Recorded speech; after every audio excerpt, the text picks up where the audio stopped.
Good morning, everyone, and welcome once again to our weekly SonRise Project call on this beautiful morning. As always, I'm so happy we are here together in this safe space that's filled with love and compassion and our desire to heal, starting with ourselves and our own self care, and of course, here to heal our families. God grant me the serenity to accept the things I cannot change, the courage to change the things I can, and the wisdom to know the difference.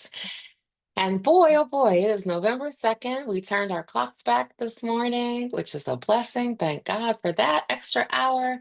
And we have, as always, on the first Sunday of the month, our friend and resident expert, Dr. Linda McGhee, with us today for this open session, which is an opportunity for all of us to share anything that might be on our hearts or anything that we might be dealing with, or we just want to have a safe space to vent. And breathe and sigh and all the good things. So, Dr. McGhee, as many of you know, if I'll just share a little bit, she is a visiting assistant professor at George Washington University and assistant clinical professor at Loyola.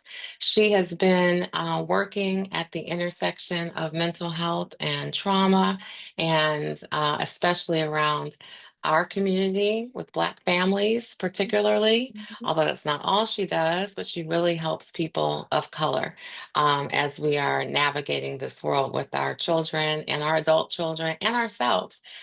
She's a longtime and original contributor to the SonRise Project. She's been here almost 6 years and hosted with me on the very first call almost 6 years ago. And she's just an incredible human being and friend and advocate for mental health and has offered to be here on the first Sunday of every month. So it is November 2nd. Welcome, Dr. McGhee. Thank you for being here as always. Love you and Thank happy to see you. you.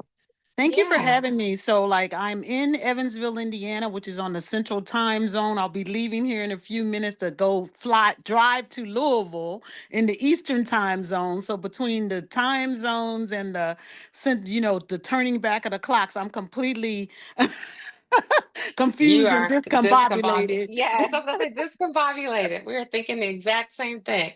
That is so funny. So, Dr. Linda, how are you feeling this morning? And how's all your family? I know you're one of 12 Um, 12 kids, right? One of Yes, 12? I'm actually the ninth of 12. So, and I'm in a family that had two sets of children. So I was in the Mm-hmm. second set. So, with the baby set. Mm-hmm. And so I'm here right now, my parents' old home, packing up, and you and I and Dee were talking about just the importance of family. And, Mm-hmm. going through all of the photographs and history. And my sister showed me yesterday her father's military service records. And it's just amazing. I mean, you go through your family's history and you see the strength of a people.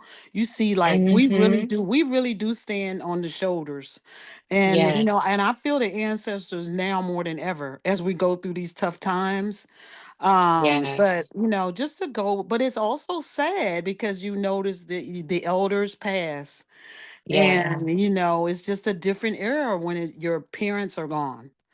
Right. So it's Yes. been a very kind of an emotional weekend to go through, the pictures of all those children, all of those Mm-hmm. grandchildren, great grandchildren, great great grandchildren my mother had when she passed. So I'm happy to see Wow.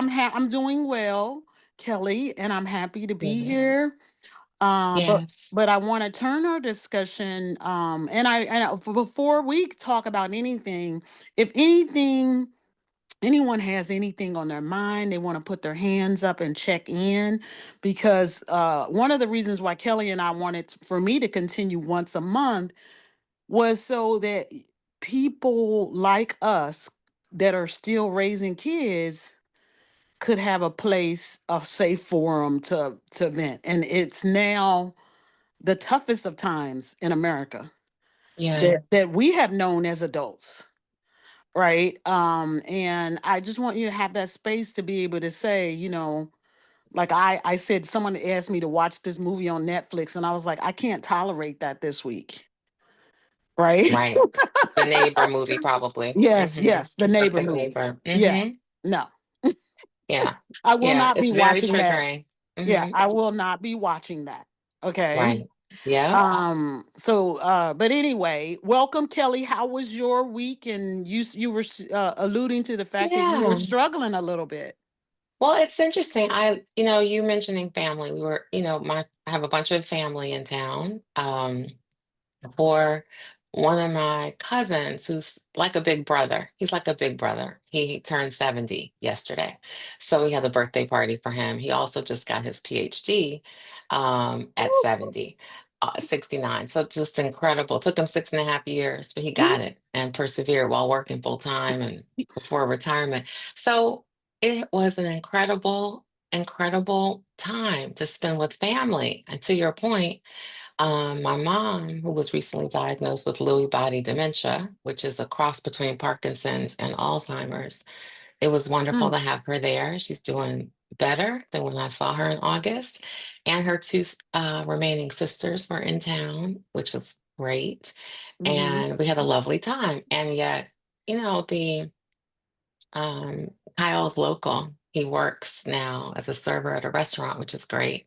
mhm, And he didn't come, and everybody asked about him. Now, I didn't have mhm, any expectations really, but I was definitely deep down hopeful that he would mhm, pop by, even for 30 minutes, because he said, "Well, Mom, I have to work at 4 o'clock, so I don't think I'm going to be able to make it because I have to shower and do my laundry." Those were the reasons that he gave me. mhm, And I said, "Well, maybe take a shower and do your laundry earlier." But then I just backed off and I said, "Okay, I got it. I understand, it wasn't important to him, or maybe he chose not to come for a host of various reasons, and it really is his choice. He's 23, and that's okay.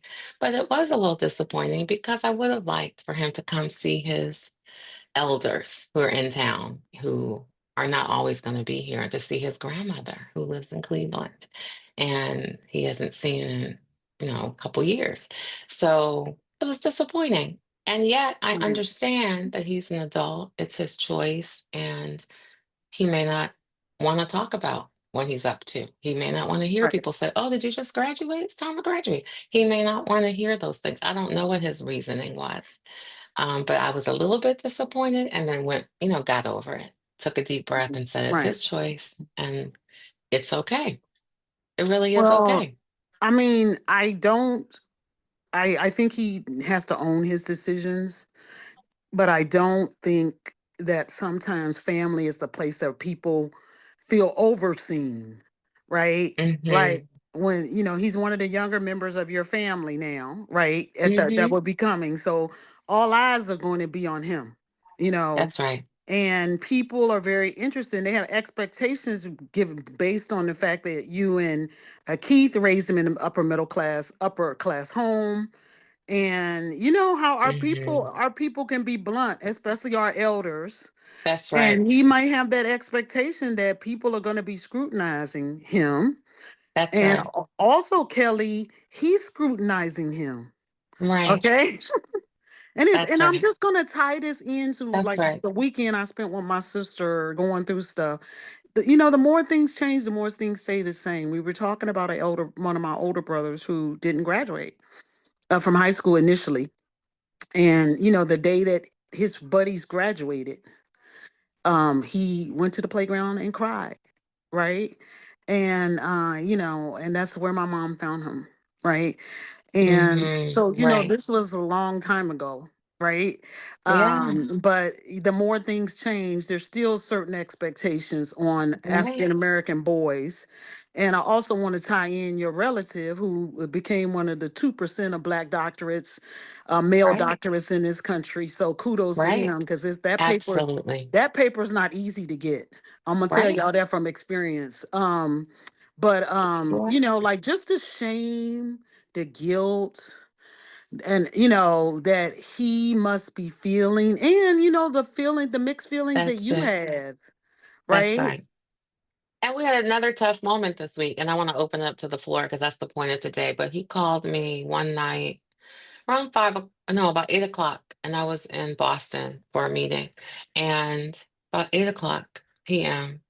And he was really inebriated, like real. I've not heard him like that in a really long time. And he said, "Mom, I need money to pay the tab," because he didn't work that night or what have you. He was so drunk. And Kyle is brutally honest. And so I said, "You don't sound good, Kyle. Where are you?" So he told me where he was. He told me that a bunch of things had hit his account and he needed to pay the tab and the place was about to close. So he asked if he could have $200. And I said, "I'm really worried about you. How are you going to get home?" Because he sounded awful. And I said, "How much have you had to drink?"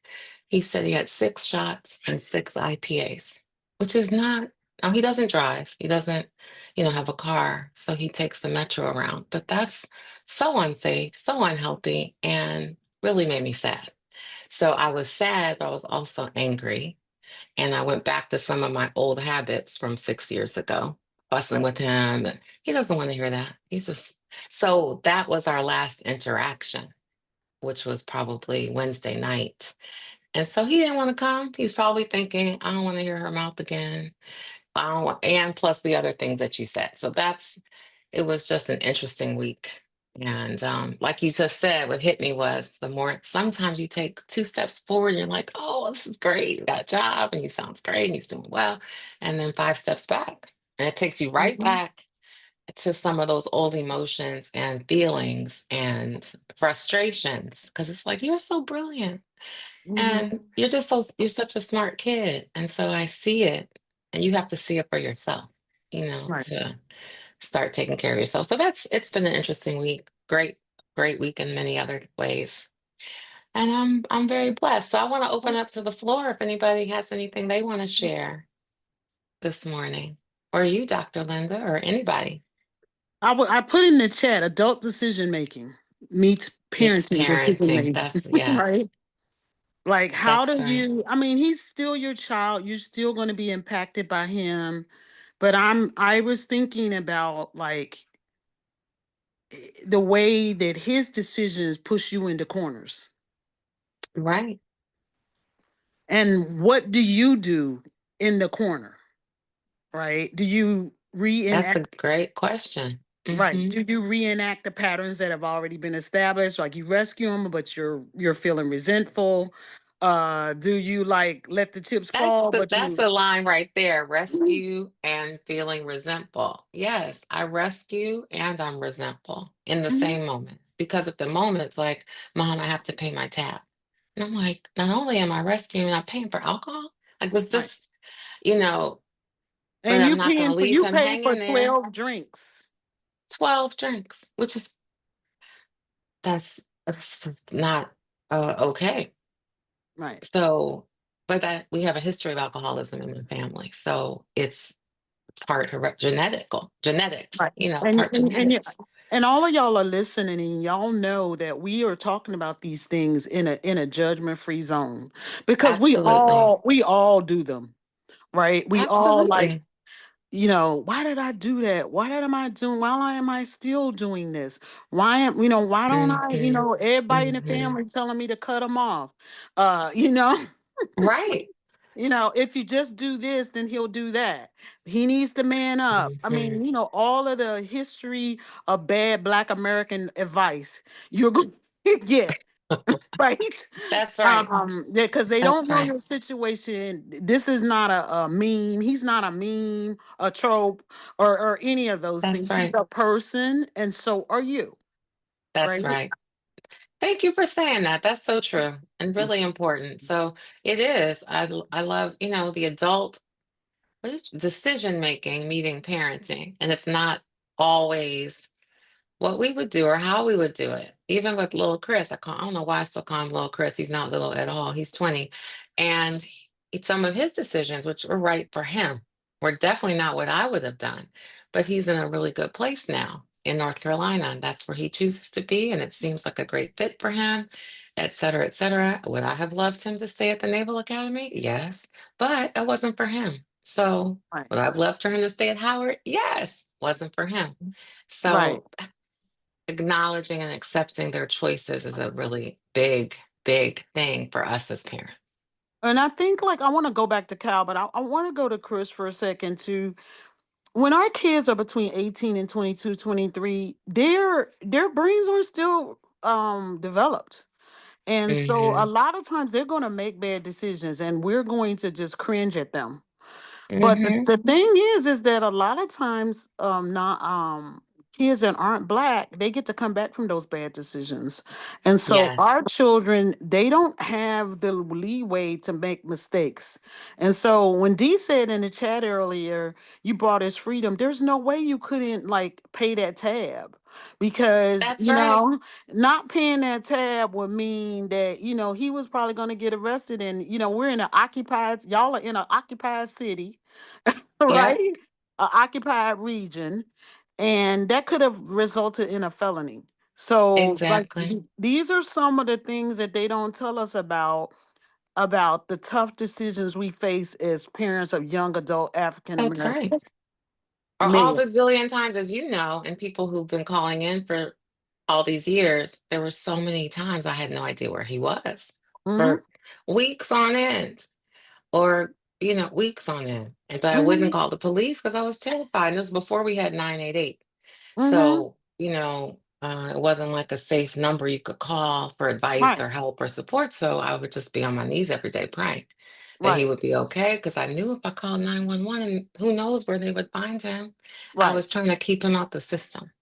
Right. Just so now that you mention it, I just want to reiterate 988 is still functional. The government has cut Yes. off funding, but it is still functional for those of you who need help with people that are doing self-harm, suicidal behaviors.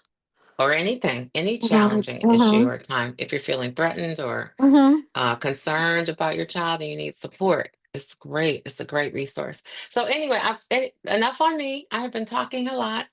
Anyone want to come off of mute or share any thoughts or anything you might be dealing with this week? I don't see anybody coming off of mute, and that's okay too.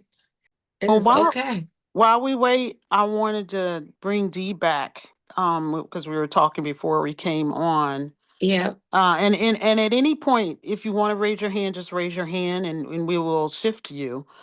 But Can I dear, say something too? uh-huh. Dr. Linda, we now have Dr. D. So D Oh is so yeah, yes, modest and yes. humble. D just got her PhD. And so I want to say Dr. D, it's an Mm-hmm. incredible accomplishment. And she's now got her PhD as well. I just wanted to say that out loud because I want to Oh acknowledge that no. and just say, Dr. D, congratulations. It's such a huge, huge accomplishment. And again, Dee, my sincerest congratulations. Like I said, I know how Hmm. hard it is. I know how much we're relying on people's subjective judgments to get a PhD as Hmm. opposed to tests. And then we have Yeah. tests that are, so Dee, Hmm. congratulations. But I wanted to go back to your point about having family ties and understanding the importance of family ties, as Kelly was talking about the incident with her eldest not being at a family function. And so I just wanted to get your thoughts about that. Thank you, Dr. Linda. And thank you, Kelly, for mentioning that. I appreciate it. Hmm. So, what I was saying when Kelly was talking about Kyle and how she wished he would have shown up and, all her reasons for wanting him there, I mentioned that I completely understood why he may not have been there because at his age, I don't think I would have gone either. When my dad passed away in 2016, but when he was alive, he would always push us to talk to these relatives that we didn't know. This is your, aunt such and such. People I felt like I really didn't know very well, and it just seemed boring. I mean, but that's the way that it is when you're engaging with people that you don't know. And then I think Kelly or Linda had mentioned that he also wasn't ready for the questions. And I too understand that point because also at Kyle's age, I still had not graduated from college. Um, and that and it this conversation actually brought me back to that time frame because family can be really nosy and they can be very rude without context because in those days we didn't talk like this, like you're seen but not heard. You weren't really allowed to have an opinion or object to an elder that are talking. That was during a time where anybody could hug you or kiss you, or you could sit on their lap. So no matter how uncomfortable you felt in those situations, your family consistently pushed you to be in spaces where you really didn't want to be. And not having my bachelor's, my dad at that point I think had his master's.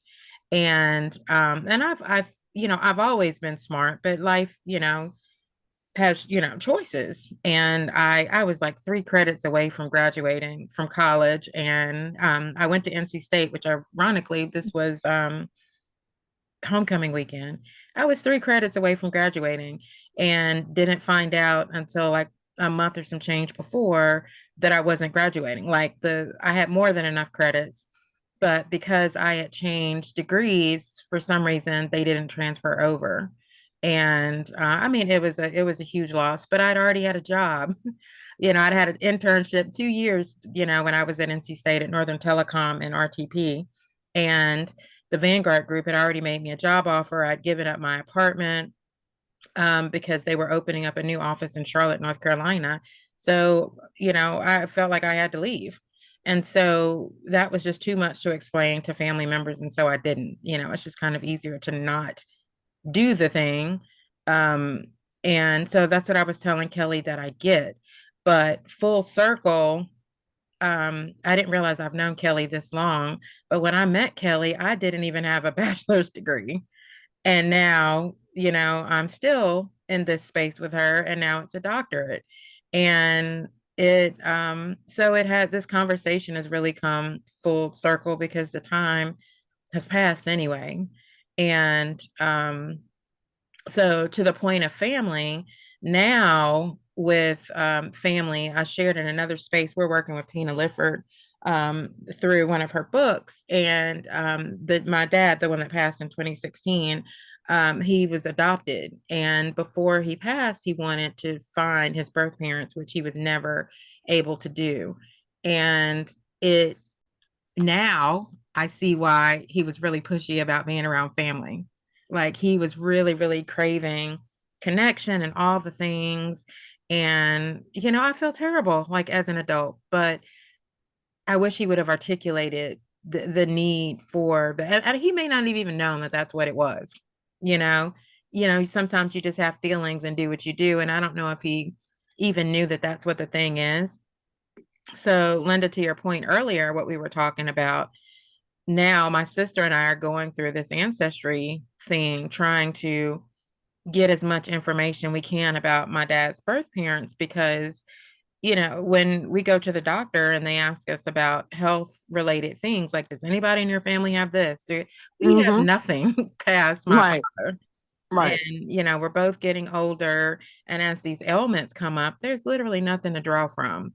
And Right. my sister and I are like, man, if we had known, we could have asked these relatives. Like, that's the purpose of these family gatherings. Right. Those were the perfect opportunities to ask these questions, to learn more about just so many things. And now that we're digging and looking at photos of high school graduations and these people, and we're like, oh my gosh, this person came up in our ancestry search. We could have asked her. They're gone now. And Right. so I'm talking to my kids now as we're going through this process. My sister and I, for my dad, they're walking through this process with me so that um, not that they know the importance of family in the context of just going against your gut, but these people aren't always going to be here. Like there's history, there's connection. Find a way to relate because once they're gone, they're gone. And with them goes stories. It goes Right. Right. connection and those things. So Kelli started the conversation talking about Kyle and her family, and then you were talking about where you are in your family, and then my journey. So it just seemed that this was a really great conversation to have. Right. Yeah, so And that's where I am. So Dee, I wanted to well first just open it up. If anybody has any questions, just raise your hand, and Dee or Kelly let me know because I can't see the hand raising on this phone. Yes, there But is a hand up. There is a okay, hand go up. ahead. Yes, it looks Uh, like it's Good Jules, morning. maybe. Good Good morning. morning. Good Great morning. to hear. Great to hear. Great conversation. I wanted to kind of go back and just give an update about the 988 calls. Earlier, Kelly, when you were talking about those years, there was on and off a couple years where I didn't know where my son was. And I remember just that feeling of the same thing, like can't call anyone because he's a big black male. And I know he's, agitated, so a fear of what's going to happen with the police. But when 988 came into play, um, when I made the first call, I was like explaining to them all of my fears, description, and how afraid I was to even give them more details because I needed to have, I was so paranoid about don't send people in, don't send the police in police gear. How can we walk through it? And to their credit, they really did listen to me and really did send detectives in plain clothes Mm-hmm. to come in and really help get my son. But even with that, he's super upset because they eventually had to put him in handcuffs to get him in the ambulance, which was a lot better than getting him into the police car trauma wise. Um, but it's the fact that he did end up at Shepherd Pratt, and it's Mm-hmm. the tremendous work that had been happening. My experience, and that's all I'm going is, everybody's experience is different. But I guess through all of the discussion with them, they really did handle him well. And he is in supportive housing, and he has been in supportive housing. Having said that, he's still upset and paranoid, and didn't want me to know the exact location that they put him in, but he did get into the program where he has a roommate and he has to stay medicated, and he's over there. And to be honest, I couldn't be more relieved. I cannot be more relieved. I mean, I know, and he's able to work, and the living in that supportive housing, being there, and it's in Baltimore. At first I had all my issues with, oh my gosh, he's going to be in Baltimore. But the fact that he's being supervised, supported, and able to work is better than anything. So then, of course, I got greedy and I wanted him to come to every family event. And he just flat out told me, he's like, he's going to try to make it when he can, but he's like he told me he's gonna do a drive by. And at first I was like, wait, what's going on? So at the last wedding, he literally came in, said hello to everybody, kissed folks on the cheeks, and walked right out the door. And I was like, wait, what? But it took me a minute to realize that it's all he could do for all of the reasons that we discussed.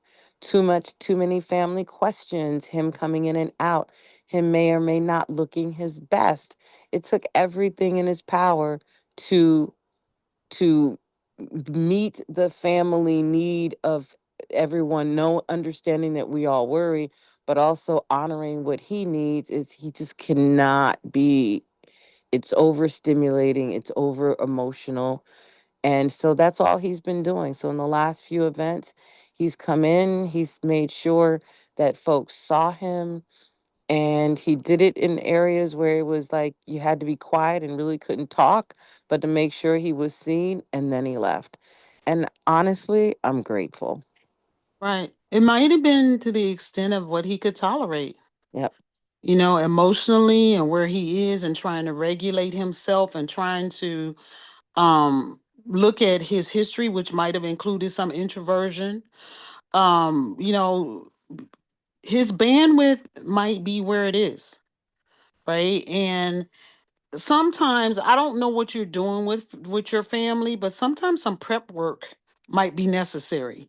And I was Right. thinking about that with Kelly too. It's like a couple of things came up. One is Dee mentioned this, and I really want to like not be negative, but I encourage healthy relationships with family that are healthy, Hmm. right? Not all family members are healthy, Right. right? And so we don't want to push people on to people that are not safe, the people that are abusive. We don't want them to sit into that uncle's lap because that uncle might be like not right and not, doing appropriate things, but to encourage those ties. But then when your child is challenged either by mental health or substance issues, it might require you to do some prep work. So first of all, you can help to identify family members that are healthier to say, hey, my son needs some encouragement. Can you go over and talk to him? Or hey, hey family, don't overwhelm him. He's going to just come in and say hello, greet him and encourage him, but don't ask him a whole bunch of questions. Right. So where you can, and I have 12 brothers and sisters, and I have my dad had, you know, 15 brothers and sisters. Look, there are just some family members that are not going to get on board. Right. They Right. don't believe in mental health difficulties and challenges, but the ones that do, encourage them to like be supportive, right? But this is all again, this call today is really pointing out the nuances of a whole bunch of really challenging situations that you just walked us through, right? The process of getting your child the appropriate help, the process of integrating him back, our expectations of them, right? And this sort of concept that we've woven throughout this discussion of how you can get your children to understand the importance of familiar connections. Yeah, and one of the things that he has shared with me, and he would say, he's like, um sometimes, he loves his grandmother. I mean, they have a very good relationship. He's like, but he said, what you don't understand, when he was explaining to me what he has to do, he said, you don't know what they say, and they say slick stuff. To your point, Linda, it's like, he's like, folks say slick stuff, or they say triggering things, and they don't understand the impact. And he explained that he recognized that he definitely can't change the elders, but they'll start on conversation that are just too much, and it triggers him. So that's why he's strategic. That's why he doesn't come in early. He's like, because I don't want the small talk. And recently, what he's been doing is he's been entering, like doing the eating portion of whatever it is, or whatever part that requires everyone's complete attention. Then he will leave, and his point is he'll take just enough of the pictures, like come in and be like, if there's a group picture, here he is, if he can do it. And then it's for all of those reasons. And so this year he explained, he said, I don't think I could do Thanksgiving. And he goes, last year he came by, and he goes, and honestly, Mom, an hour was too much for me, because I was getting annoyed with such and such and such and such and such and such. So this year, he was like, he's thinking about going to my sister's out of town, and I was like, go for it, Right. because there's less people. Go for it, no problem. And just explaining to family that he's going out of town, he's doing something else, but just honoring and respecting the fact that he knows his own triggers, and I have to support his recovering, and able to cope with all of that. And to be honest, when he asked me point blank, he's like, I know you're obligated to do Thanksgiving, because I do Thanksgiving every year. He was like, but tell me there aren't days where it's not too much. And I was like, touche, right? Like, you make a good point. So I just wanted to put that out there Right. from that perspective. Well, I mean, and he's managing how he's going to relate to your family in life. That's an important psychological skill that he's developing. How does he manage family, relatives, and elders so that he can maintain his own psychological safety and recovery. And these comment about unsolicited advice. I mean, like, let's just call it what it is. A lot of us got some hardcore relatives Uh-huh. and who have no understanding of mental health, who ain't trying to have an understanding of mental health, right? And who's gonna just say whatever wild thing comes to their head, right? Or, they're gonna say, like, like, everybody in my family graduated from Morehouse. What is your problem? Right? They're just gonna lay it out there. And that comment might stick with your child 2 years and reinforce the sense of failure, the sense of shame. So, Absolutely. And mhm, to your point, though, honestly, I really wish you would re-emphasize that, because there was a time when he was explaining it to me. He was in tears repeating to me certain things that folks have said to him. And so I realized that it actually is a traumatic space for him now. And that hurt me to my core, but it is what it is. And I think sometimes we have to accept that what happens if the environment that I work so hard, blah, blah, blah, over the holidays, etc., is now traumatic for him. mhm, So, mhm. Well, My thank you for goodness. sharing. That explains so much. It is just it just really clarifies, all the conversation we were having this morning, and for you sharing your son's perspective. I was just thinking and writing in the chat how I'm sure that's exactly how Kyle feels. Exactly how he feels. So, I just had this memory of just like, like I said, I come from such a large family, Kelly. I'm sorry, I didn't mean to interrupt you. No, no, But done. how you go to a family event and there's like sometimes a family member that's kind of just like around the edges of it. They'll come Hmm. in, they'll greet, they'll get something to eat, and then they dip, right? And you know, I was just thinking Hmm. like that about all of those relatives that I saw like that. Why did they just come in for like 10 minutes? But like, That's probably maybe why. they're having a problem with alcohol and maybe they can't be in an event like that.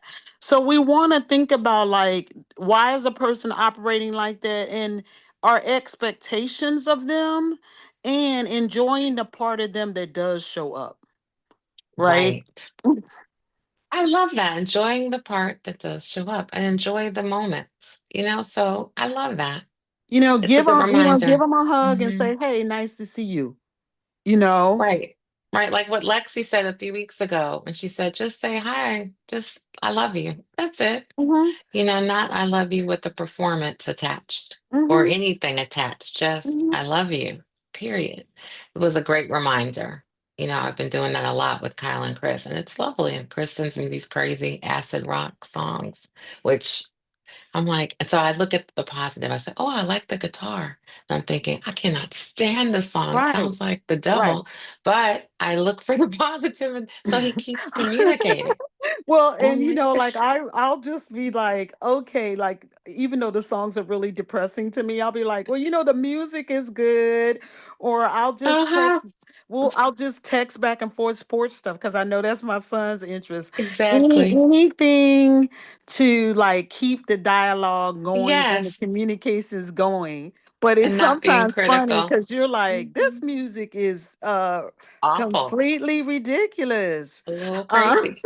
I love that Stacy just said I'm an around the edges family event person. oh That's my such a great, I've goodness. never thought about that ever up until Right. now. And I so just, wild. I can see a just bunch of my cousins are that way.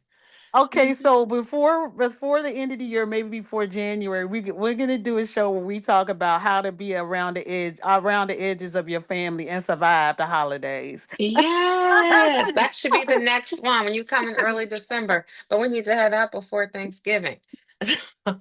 Yeah, how to go That's around the great. edge of your, Uh-huh. that elderly aunt that tells That's right. you Uh-huh. look like you gained 50 pounds. Hey, that is a great topic, Dr. Linda. Maybe we do that right somehow before Thanksgiving. I don't know. Yes. But that's a Right. great, great topic. And people are saying, yes, please. I mean, yeah, let's schedule that for right before Thanksgiving. I think that's Right. important. Yes. That's Yes. awesome. So I just want to say, if anybody wants to share one last comment, Dr. Linda's traveling, and I have to take some people to the airport as well. So we're going to end a little bit earlier than normal. So I want to give one last opportunity for any final comments before Dr. Vicky closes us out in a prayer this morning. Anybody want to add anything? A nice little short comment, or we will wrap today a little bit early since Dr. Linda's getting ready to drive to Louisville. I'm getting ready to take some people to the airport, airports plural. So why don't we say love y'all, we love you too. Dr. Linda, any last words for this morning? No, but I just I'm so glad that you indeed opened your heart and your vulnerabilities and up this morning to talk about like this real hard decisions that we have to make about our Yes, children. And it's not black and white. And like I said, your family can either be a source of support or they can be not a source of support for you. that's right. It's not black and white. And Mm-hmm. that's the key. And we make moments, we do the best we can. We make choices. Every day, there's a series of choices we can make. And so that is my constant reminder, give it all to God, number one, and know that Kyle and Chris and all of our children are going to be fine. They're already fine. They're already Uh, good. And before we get off, before Yes. people get off, can I just say really quickly, y'all, as we go into the holidays, people's benefits are being cut. They don't have resources. So be sure to give to your local church, your local pantry. Mm-hmm. Please Right. be sure take gives to give money. We take care of ourselves in our communities. And so like please make sure you're taking care of your families and communities around you. I love that. Thank you for that reminder. Really appreciate that. All right. So Dr. Vicky is on. She's traveling as well this weekend. So yet she's always here, big sister and dear friend and mentor. So Dr. Vicky, we'll give it to you. Thank you, Kelly. Thank you, Dr. Linda. This was amazing as always. Oh, God, we thank you for this day. Thank you for this sacred and safe space. Thank you for grace to continue to learn and receive, to be supported, to receive wisdom and insight. Thank you for this community, for Kelly and Dr. Linda and Dr. D. We're so grateful for this space to learn how to be better people, better parents, how to be more supportive of our children, how to grieve our expectations that are not met and continue to walk in love. Bless our families, bless our children. Give us traveling mercies, all of us who are traveling, and bring us back together again next week at the same time and place. And we give you glory for it. We're so grateful for the SonRise Project Sunday Support Call. In your name we do pray and give thanks. Amen. Amen. Amen. Amen. Everybody have a beautiful day today. We'll Thank see you you. next Sunday. Travel Okay, safely, Dr. bye-bye. Linda. Thank Bye. you.